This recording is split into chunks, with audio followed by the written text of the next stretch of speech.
Hello guys, അപ്പം ഞങ്ങൾ ഇന്ന് ഇഫ്താർ മീറ്റപ്പിന് പോവുകയാണ്. 4 മണിക്ക് എത്താൻ പറഞ്ഞു, ഞങ്ങൾ 5 മണിയായി.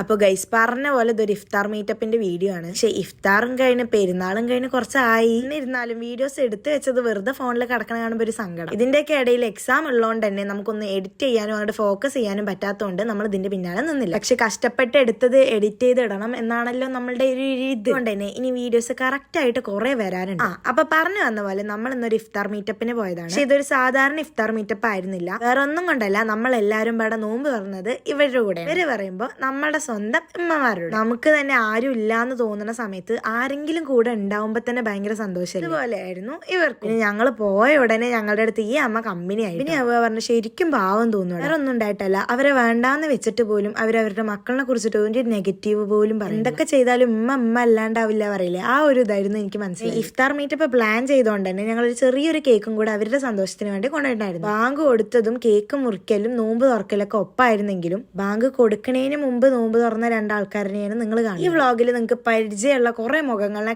ആരൊക്കെയാണെന്നുള്ളത് അറിയെങ്കിൽ മെൻഷൻ ചെയ്യും. പിന്നെ നമ്മൾ എവിടെ പോയാലും കുറെ ആൾക്കാരായിട്ട് കമ്പനി ആവണ പോലെ തന്നെ എങ്ങനെയൊക്കെയോ ഈ രണ്ടെണ്ണം ഞങ്ങളുടെ ഇടയിൽ തന്നെ വന്നതും നിന്നതും ഒക്കെ ഒരുപോലെ പറയില്ല, അതുപോലെയാണ് ഞങ്ങളുടെ ഇടയിൽ. ആരിനൊക്കെ പരിചയപ്പെട്ടാലും ലാസ്റ്റ് എത്തുമ്പോൾ ഇങ്ങനെ കുറച്ച് ബുദ്ധിയില്ലാത്ത കുറെ എണ്ണായിരിക്കും. ഞങ്ങൾ ജ്യൂസൊക്കെ വെച്ച് നോമ്പ് തുറന്നെങ്കിൽ പോലും എല്ലാവർക്കും കാര്യമായിട്ട് വിശക്കണോണ്ട് തന്നെ നമുക്ക് ഈറ്റ് ബെസ്റ്റിൽ നിന്ന് ഫുഡ് ഏർപ്പാടാക്കിയിട്ടുള്ളത് കൊണ്ട് ഞങ്ങൾ എല്ലാവരും പലരുടെ പ്ലേറ്റിലും പലതും കാണാതായി എന്നുള്ളത് ഞാൻ അറിഞ്ഞു. വേറെ എവിടെയും പോയിട്ടില്ല, അനിക്സിന്റെ പ്ലേറ്റിൽ തന്നെ ഉണ്ടായിരുന്നു. നോമ്പ് തുറ കഴിഞ്ഞിട്ട് പോലും ഞങ്ങൾ 2 മണിക്കൂറോളം അവിടെ എല്ലാവരും പാടെ നിന്ന് സംസാരിച്ചിട്ടുണ്ട്. പറയുന്നത് കേട്ടിട്ടുണ്ടോ എന്നറിയില്ല, എപ്പോഴെങ്കിലും കാണുമെങ്കിലും ഭയങ്കര കണക്ഷനാ പറയില്ലേ, ആ ഒരു സെറ്റപ്പാണ് ഞങ്ങൾ. അതുകൊണ്ട് തന്നെ കുറെ കഥകൾ പറയാനുണ്ടായിരുന്നു. അതുകൊണ്ട് തന്നെ കഥകളൊക്കെ കഴിഞ്ഞപ്പോഴേക്കും നല്ലോണം ലേറ്റ് ആയി. അപ്പൊ ഇന്നത്തെ വീഡിയോ ഇത്രേ ഉള്ളൂ. ഫോളോ ചെയ്ത് കൂടെ കൂടിക്കോളും. നാളെ മുതൽ അടിപൊളി വീഡിയോ വരുന്നുണ്ട്.